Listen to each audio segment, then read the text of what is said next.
Аккач институтунда мынакей айтсай турган болсок 112 адам иштейт. Алардын ичинен 72 болуп калды. Ошондо 72 аппарат регионалдык өкүлчүктөрдүн кошкондо 40 топ экен да, техникалык персонал. Анан тилекке каршы буга чейин ошол акыйкатчы өзү дагы акыйкатчынын аппаратында иштегендерди дагы ошол кайсы бир тараптарга тыйын алып коюшкан, анан кийин кайсы бир тараптардын жеке адвокаты болуп алышкан деген да сөздөр угулган да. Анан бунун баарын биринчиден текшериш керек, экинчиден мен эми юрист болгондон кийин мага сөзсүз түрдө айтканым баардыгы далилденип кыла турган чечимим же болбосо кыла турган иш аракетим далил менен негиздүү болуш керек да. Ошондуктан эң биринчи бизде мыйзамга ылайык жаңы шайланып келген акыйкатчы өзүнүн аппараттын структурасын бекитет. Структураны реорганизациялоонун алкагы менен ошол буга чейин эмне аткан иш аракеттерге баа берилип, чынында системада 30-40 жылдан бери иштеп, бирок алдыга жылыш болбогон адамдар мен мисалы ошол системада калып калышына каршымын да. Баары бир жаңы күч, жаңы дем, жаңы кан келип туруш керек, заманга ылайык өзгөрүп туруш керек. Ар бир мамлекеттик орган болобу, жашоо деп өзгөрүп атпайбы туурабы? Анан бул бир, экинчиден регионалдык өкүлчүлүктөр боюнча дагы күчтөндүрүшүбүз керек ишти.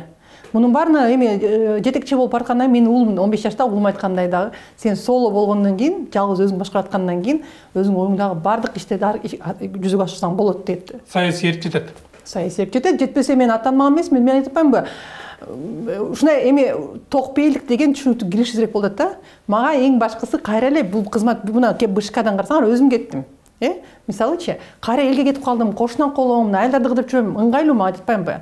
Бул баалуулук да, элдин арасында калып калыш, эл менен мага жакшы бир нерсени үйрөтүштү мынакей шайлоодо, региондо жүрүп, элим менен кошо байым дегенди айтсаң атыр тура депчи. Ушул нерсе да мага жакты да. Анткени мен элди аралап жүрөм деген сөз көп чыгат менден. Элим менен кошо байым дегенди мен айтпачу экенмин да. Менде ошол түшүнүк бар да. Азыр акыйкатчыга барганда дагы мынакей борбордук шайлоо комиссиясына барганда мен чынында эмнеге макул болгом, ачык айтам. 16 ошол кезде 15 жылга жакын шайлоо системасында жүргөндөн кийин мен ишенбестик болчу. Аны ойлондум. Бир адам системаны өзгөртө алабы, өзгөртө албайбы деп. Өзүм да ойлодум да. Мейли мынакей азыр мага бардык Бошойкомго мүчө болуп баргының деп ишеним көрсөткөндөн кийин мен өзгөртө алам, өзгөрткөн жокмун, өзгөртө албайм деген бир гана максат менен баргам. Анан өзгөртө алдым да. Анткени 4 жылдын ичинде билинбеген жолжоболордун көбүн кырылышып атып, канчалаган ызы чуу менен алакасы менен, журналисттер менен, эл аралык уюмдар менен иштешип атып, талкуу кылып атып, көндүрүп кабыл алдырдым. Көп нерсени өзгөрттүм ички билинбеген процедуралардан. Бул бир, экинчиден ар бир биздин кыргыз жаранга, эми көбүнөсүнө ошол кездеги бийликтерди алдап атат. Шайлоонун форматы, стандарты, мыйзамы ушундай деп жеткиргенге толук кандуу мүмкүнчүлүк болду менде. Элде, эстеңерби, ошондо мен айтып чыкпасамчы, бармак басты көз кысты болуп эле, демек чын эле ушундай болуп калыптыр да, ошондой болуптур да деп эле эл эчтеке дей алмак эмес да, туурабы? Десе кайра эле кагазды көрсөтүп, туураланган кагаз менен басып коюшмак. Андай болгон жок да. Демек бир адам ушундай канчалык күч, кандай гана коркутуу, кандай гана үстөмдүк болбосун, адам системаны өзгөртө алат. Адамдан, каалоодон, ниеттен да көз караш. Сизде 3 кызмат турат. Омбудсмен, депутат, БШКнын төрайымы. Кайсысын тандайсыз?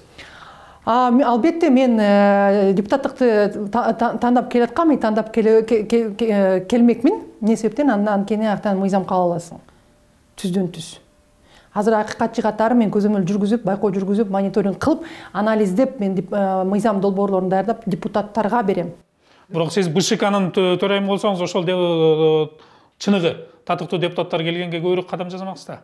Мисалы сиз депутат болдуңуз, 90 депутаттын бирөөсү болду, 89 кесиптешиңиз бар. Сиз бир мыйзамды алып чыктыңыз, 89 каршы шайлап койду. Ага караганда балким БШКда отуруп көбүрөөк таасир бермексиз. Жок, депутат катары макамың жакшыраак, элдин колдоосу бар. Андан сырткары мен өзүм кылган бир ойго ишенип кылганда мен башка адамды шыктандырып, ишендирип кеткенге мүмкүнчүлүк өзүмдө касиетим, кандай мындай навык эме бар да. Анан мен мындай коалиция түзүп, команда түзгөнгө дагы менде уже мындай эме бар да. Ошондо иш кылганга мүмкүнчүлүк бар. Анан эмнеге БШКнын төрайымы эмес? Мына элим бар айтат да, мачы. Элиме албетте рахмат турат үчүн. Бирок системадагы аткаруучу катары өзгөртө албайсың. Чоң өзгөртүүгө барыш оор экен да. То есть мен системаны мындай жанагы кичинекей аккан суудай болуп, булактай болуп уруп тешип чыкканга мүмкүнчүлүк бар.